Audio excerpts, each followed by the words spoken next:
यह कहानी एक साहसी युवक टेलर और उसकी प्रेमिका नताली की है, जो एक घने और रहस्यमयी जंगल में आते हैं। लेकिन इस जंगल में एक खतरनाक दानव छुपा हुआ है, जो नताली का शिकार कर लेता है। अब सवाल यह है कि क्या टेलर अपनी प्रेमिका को बचा पाएगा या नहीं। आज की इस कहानी में हम ये सब जानेंगे। तो कहानी की शुरुआत होती है। हम अमेरिका के एक जंगल को देखते हैं, जिसके बाहर एक कार आकर रुकती है। कार से सबसे पहले नताली निकलती है, जो टेलर की गर्लफ्रेंड है। टेलर उसे यहाँ एक खास वजह से लाया है। वह उसे शादी के लिए प्रपोज करना चाहता है। दोनों बहुत खुश होते हैं। टेलर नताली को बताता है कि इस जंगल में बहुत कम लोग आते हैं, इसलिए यह खास है। वह कहता है कि वे यहाँ खूब मजे करेंगे और उन जगहों पर जाएंगे जहाँ आज तक कोई नहीं गया। यह सुनकर नताली थोड़ी घबरा जाती है, लेकिन टेलर उसे समझाता है कि डरने की कोई बात नहीं है। उसके पास पूरे जंगल का मैप है। दोनों अपना सामान लेकर जंगल के अंदर चले जाते हैं। नताली हर चीज को रिकॉर्ड करते हुए आगे बढ़ रही होती है। पूरे दिन ट्रैकिंग करने के बाद वे एक सही जगह ढूंढते हैं और वहां कैंप लगाने का फैसला करते हैं। रात होने से पहले टेलर मछलियां पकड़ने चला जाता है। थोड़ी देर बाद नताली भी वहां पहुंच जाती है। टेलर को लगता है कि यह सही मौका है प्रपोज करने का, इसलिए वह रिंग निकालता है और नताली को शादी के लिए प्रपोज कर देता है। ये देखकर नताली बहुत भावुक हो जाती है, क्योंकि उसने ऐसा कभी सोचा भी नहीं था। आखिर में वह टेलर के प्रपोजल को स्वीकार कर लेती है। इसके बाद दोनों साथ में अच्छा समय बिताते हैं। रात होने पर टेलर अपने कैंप के पास तार लगा देता है, ताकि अगर कोई जानवर उनके करीब आए तो उन्हें पता चल सके। फिर दोनों सोने चले जाते हैं। देर रात नताली को कुछ अजीब आवाजें सुनाई देती हैं। वह टेलर को उठाती है, लेकिन टेलर कहता है, यह जंगल है, यहाँ तेज हवाएं चलती हैं, तो ऐसी आवाजें आना आम बात है। यह कहकर वह फिर से सो जाता है। लेकिन कुछ ही देर बाद टेलर को भी वही आवाजें सुनाई देती हैं। वह बाहर जाकर देखता है तो पाता है कि किसी ने उसके सारे तार काट दिए हैं, मगर आसपास कुछ नजर नहीं आता। आखिर यह किसने किया, वह सोच ही रहा होता है कि अचानक कोई चीज आती है और नताली को घसीटकर जंगल में ले जाती है। टेलर कुछ समझ पाता इससे पहले ही अंधेरे में नताली गायब हो जाती है।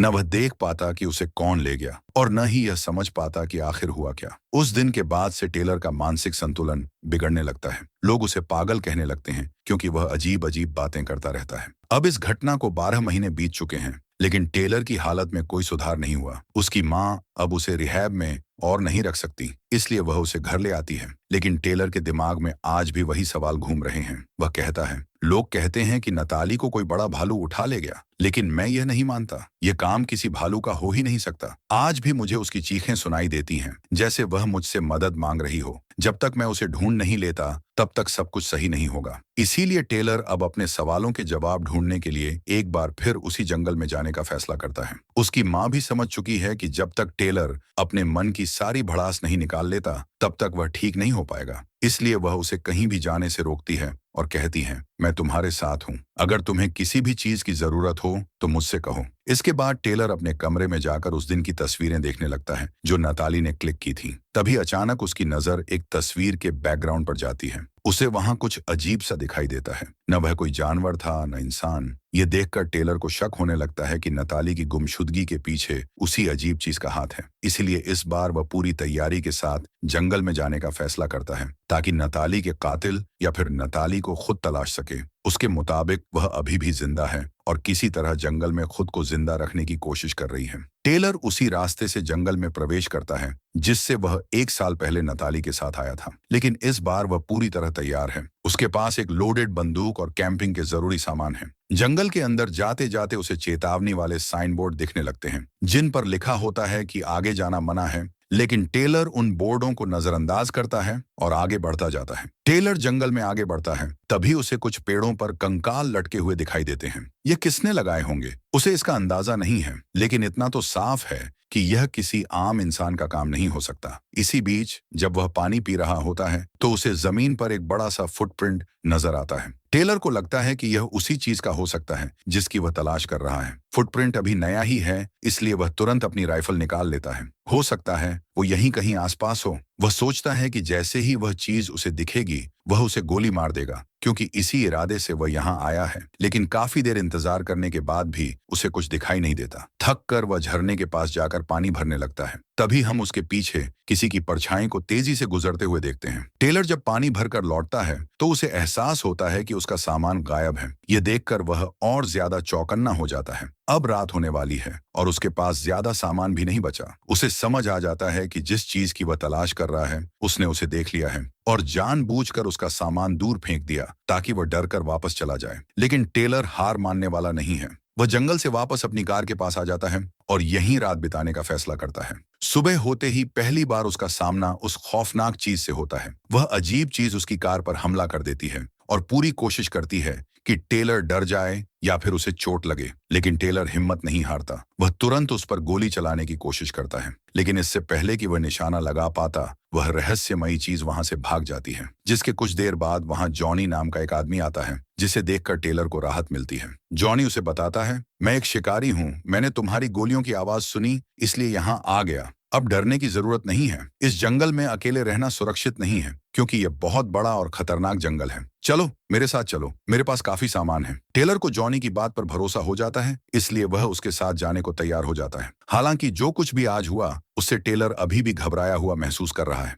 अब दोनों जॉनी के टेंट पर जाते हैं, वहां कुछ खाते पीते हैं। इसी दौरान जॉनी टेलर से कहता है, मैंने तुम्हारे बारे में पढ़ा है। 1 साल पहले जो कुछ तुम्हारे साथ हुआ था वो मुझे याद है, इसलिए जब मैंने तुम्हें यहाँ देखा तो मुझे सब याद आ गया। मैं तुम्हारी कार के पास आ रहा था, तभी मैंने किसी बड़े जीव को वहां से भागते हुए देखा। शायद वह भालू होगा। टेलर उसकी बात काटते हुए कहता है, नहीं, वो भालू नहीं था, कुछ और ही था। इसी का पता लगाने मैं यहाँ आया हूँ। इस पर जॉनी कहता है, तुम सही कह रहे हो, पहले यहाँ कई शिकारी आते थे लेकिन अब कोई नहीं आता। सरकार खुद उन्हें यहाँ भेजा करती थी, लेकिन अब उन्होंने जंगल में आना बंद क्यों कर दिया? क्या सरकार हमसे कुछ छुपा रही है? मैं भी यही पता लगाने यहाँ आया हूँ। पिछले कुछ दिनों से मैंने इस जंगल में अजीब आवाजें सुनी हैं जो यहीं कहीं आसपास से आ रही हैं। इसके बाद टेलर को भी याद आ जाता है कि उस रात नताली ने भी पहले कुछ अजीब आवाजें सुनी थीं और फिर सब कुछ हुआ था। थोड़ी देर बात करने के बाद जॉनी टेलर को अपने साथ चलने के लिए कहता है। दोनों जंगल के और अंदर जाते हैं, जहां जॉनी एक पेड़ पर टंगे हुए कंकाल को दिखाता है और कहता है, जब मैं छोटा था तो अपने पिता के साथ यहाँ आया करता था। मुझे सब कुछ करने की आजादी थी, बस इस पेड़ के आगे जाने की इजाजत नहीं थी। यहाँ के लोग कहते हैं कि यह कंकाल सदियों पुराना है और इसके आगे कुछ ऐसी चीजें हैं जो इंसानों की सोच से भी परे हैं। टेलर जवाब देता है, मैं आज सुबह इस पेड़ के आगे गया था। यह सुनकर जॉनी घबरा जाता है और टेलर को आगे न जाने की सख्त हिदायत देता है। फिर वह बताता है कि मुझे लगता है कि इस जंगल में कोई ऐसा जीव है जो इस दुनिया का नहीं है। वह शायद किसी और समय या किसी और जगह से यहाँ आ गया होगा और तब से यही रहकर इंसानों को मारकर खा रहा है। जॉनी की यह बातें सुनकर टेलर भी डर जाता है। दोनों अब अपने टेंट की ओर लौटने लगते हैं क्योंकि अंधेरा होने वाला था। लेकिन ये क्या? जब वे टेंट के पास पहुंचते हैं तो देखते हैं कि किसी ने उनके टेंट को बुरी तरह से तोड़ दिया है और आग भी बुझा दी है। जॉनी कहता है, वो जो कुछ भी है हमें हर समय देख रहा है और मुझे पूरा यकीन है कि उसे आग बिल्कुल पसंद नहीं है। तभी वही अजीब आवाजें फिर से आने लगती हैं। अब दोनों डर जाते हैं और तुरंत अपनी बंदूक निकालकर चौकन्ने हो जाते हैं क्योंकि कहीं से भी कोई उन पर हमला कर सकता था। अब वे दोनों और आगे बढ़ने का फैसला करते हैं। जॉनी नोटिस करता है कि जिस पेड़ पर कंकाल टंगा हुआ था अब वह वहां से गायब हो चुका है। यह बहुत बड़ा अपशकुन था क्योंकि उसके पूर्वजों ने बताया था कि इस कंकाल में हजारों मंत्र फूंककर इसे यहाँ टांगा गया था ताकि वह रहस्यमयी जीव इस जगह से आगे ना आ सके। लेकिन अब उस जीव ने उन सभी जगहों पर पैर रख दिए हैं जहां पहले कभी इंसान नहीं गया था। तभी टेलर को कुछ दिखाई देता है और वह तुरंत उसके पीछे भागना शुरू कर देता है। जॉनी भी उसके पीछे पीछे दौड़ता है, लेकिन अचानक टेलर एक गड्ढे में गिर जाता है। जब जॉनी उसके पास पहुंचता है तो देखता है कि गड्ढे के चारों ओर इंसानों के कंकाल पड़े हैं। यह बहुत डरावना था। शायद वह भयानक जीव अपने शिकार को यहाँ लाकर खाता था। टेलर के शरीर पर खून ही खून लगा हुआ था, लेकिन फिर भी वह अपनी बंदूक उठाता है और आगे बढ़ने को तैयार हो जाता है। तभी अचानक एक बड़ा पत्थर ना जाने कहां से उड़कर आता है और सीधे जॉनी के पैर पर लग जाता है। इससे उसकी हड्डी टूट जाती है और वह दर्द से कराहने लगता है। यह देख टेलर तुरंत उस दिशा में अंधाधुंध गोलियां चलाने लगता है, लेकिन जल्द ही उसे समझ आ जाता है कि वह बस अपनी गोलियां बर्बाद कर रहा है। अब उसे सबसे पहले जॉनी को किसी सुरक्षित जगह पर ले जाना था। टेलर किसी तरह जॉनी को उठाकर दूर ले जाता है और उसके जख्मों को देखता है। उसे पता चलता है कि जॉनी की हड्डी टूटकर बाहर आ गई है। यह बहुत गंभीर था और उसे जोड़ पाना लगभग नामुमकिन था, लेकिन टेलर कम से कम उसका दर्द तो कम कर सकता था। थोड़ा आराम देने के बाद टेलर वापस उसी गड्ढे में जाने का फैसला करता है जहां उसने अपना बैग देखा था, लेकिन जॉनी उसे ऐसा करने से मना करता है। वह कहता है, तुम अकेले उस चीज से नहीं लड़ सकते। लेकिन टेलर का मानना था कि अगर वह बैग लेने नहीं गया तो वैसे भी मर जाएगा। इसलिए वह जॉनी को कुछ गोलियां देकर खुद अकेले ही सावधानी से उस जगह की ओर बढ़ जाता है। टेलर अपना सारा सामान लेकर वापस जाने लगा, तभी उसे जमीन पर कुछ चमकती हुई चीज दिखाई दी, जो नताली को प्रपोज करते समय दी गई वही अंगूठी थी। ये देखकर उसकी सारी यादें ताजा हो गईं और वह रोने लगा। लेकिन तभी उसे एहसास हुआ कि दानव उसके पीछे खड़ा है, जिससे बचने के लिए वह बिना मुड़े तेजी से भागा, क्योंकि उसे पता था कि बिना किसी योजना के वह उसे नहीं मार सकता। टेलर दौड़कर सीधा जॉनी के पास पहुंचा, उसे दवाइयां दी और उसके घायल पैर को देखा, जिसकी हड्डी बाहर निकली हुई थी। उसने पहले उस पर शराब डाली, फिर हड्डी को अंदर धकेलकर कपड़े से बांध दिया। इस दौरान जॉनी को भयानक दर्द हुआ, लेकिन टेलर ने उसे आवाज न निकालने के लिए कहा ताकि दानव को उनकी कमजोरी का एहसास न हो। थोड़ी राहत मिलने के बाद टेलर जॉनी को लेकर एक झील के किनारे पहुंचा, जहां उसने मछलियां पकड़ी और आग जलाई, क्योंकि उन्हें पता था कि दानव आग से डरता है। रात के समय जॉनी ने टेलर का शुक्रिया अदा किया कि उसने उसकी जान बचाई और अकेला नहीं छोड़ा। लेकिन तभी उन्हें फिर से अजीब आवाजें सुनाई दी। जब जॉनी ने पेड़ की ओर टॉर्च मारी तो उन्हें दानव की झलक दिखी, जो उनके करीब आना चाहता था, लेकिन आग की वजह से पास नहीं आ पा रहा था, जिससे दोनों पूरी रात जागते रहे। सुबह होते ही टेलर ने फिर से जॉनी के घाव को देखा और मछलियां पकड़कर खाने लगा। फिर दोनों ने एक और रात वहीं बिताने का फैसला किया। टेलर जॉनी को बताता है कि वह नताली से बहुत प्यार करता था और उसे ढूंढने के लिए उसने हर संभव कोशिश की, लेकिन वह कहीं नहीं मिली। पुलिस ने भी उसे हर जगह खोजा, लेकिन कोई फायदा नहीं हुआ। यह सुनकर जॉनी अपने कुत्ते की बात करता है, जिसे वह बहुत प्यार करता था, लेकिन एक दिन उसकी भी इस जंगल में मौत हो गई। इस तरह दोनों रातें काटते रहे, लेकिन जब कई दिन बीत गए और टेलर को कोई सुराग नहीं मिला तो वह परेशान होने लगा। अब उसे लगने लगा कि शायद नताली मर चुकी है, क्योंकि उसने जो कुछ देखा और महसूस किया उससे यह साफ हो रहा था। उसकी परेशानी देखकर जॉनी उसे जाने के लिए कहता है, क्योंकि उसे पता था कि टेलर सिर्फ उसी के लिए यहाँ रुका हुआ है। लेकिन टेलर उसे अकेला मरने के लिए छोड़ नहीं सकता था, इसलिए उन्होंने साथ मिलकर एक योजना बनाई और किसी भी तरह अपनी कार तक पहुंचने का फैसला किया। हालांकि रास्ता दानव के इलाके से होकर जाता था, फिर भी जॉनी जोखिम उठाने के लिए तैयार था और टेलर भी मान गया। अब दोनों ने अपना सफर शुरू किया और चलते चलते रात हो गई तो उन्होंने वहीं कैंप लगाया। आज जॉनी ने टेलर से कहा कि वह आराम करे और पहरा देने की जिम्मेदारी खुद ले ली, लेकिन असल में जब रात ज्यादा हो गई तो जॉनी अपनी टोपी कैंप में रखकर चुपचाप अकेले ही निकल गया। उसे पता था कि उसकी धीमी रफ्तार के कारण वे कभी कार तक नहीं पहुंच पाएंगे और इससे टेलर की जान भी खतरे में पड़ सकती थी, इसलिए उसने यह कठोर फैसला लिया।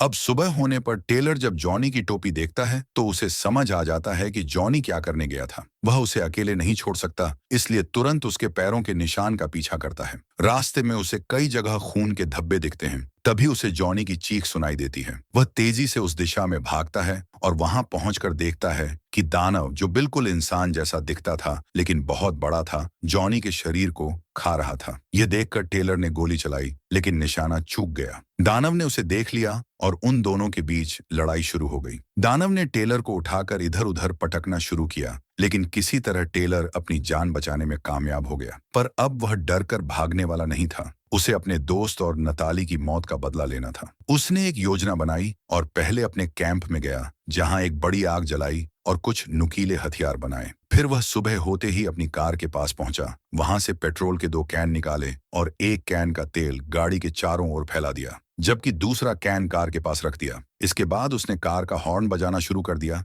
जिससे दानव उसकी ओर बढ़ने लगा। जैसे ही दानव करीब आया, टेलर ने आग लगा दी, जिससे जोरदार धमाका हुआ और चारों ओर आग फैल गई। दानव आग में जलने लगा और जंगल की ओर भागने लगा, लेकिन टेलर ने उस पर लगातार गोलियां बरसाईं, जिससे वह आखिरकार मर गया। पर इस लड़ाई में टेलर भी बुरी तरह घायल हो गया था। किसी तरह वह खुद को घसीटते हुए सड़क तक लाया, जहां उसे मदद मिलने की उम्मीद थी। वहां कुछ लोग उसे देख लेते हैं और तुरंत अस्पताल ले जाते हैं। होश आने पर टेलर की मुलाकात साइरस नाम के एक आदमी से होती है, जो उसे बताता है कि उसने जो भी दानव के बारे में कहा वह सब सच है। टेलर कहता है कि उसने दानव को मार दिया, लेकिन साइरस उसे बताता है कि वह मरा नहीं, बल्कि अब और ज्यादा गुस्से में है। साइरस आगे कहता है कि उनका एक समूह है जो ऐसे ही खतरनाक दानवों को खत्म करने का काम करता है और उन्हें टेलर जैसे बहादुर लोगों की तलाश है। फिर वह टेलर से पूछता है, क्या तुम हमारे साथ काम करोगे? इससे पहले कि टेलर जवाब देता, कहानी यहीं खत्म हो जाती है।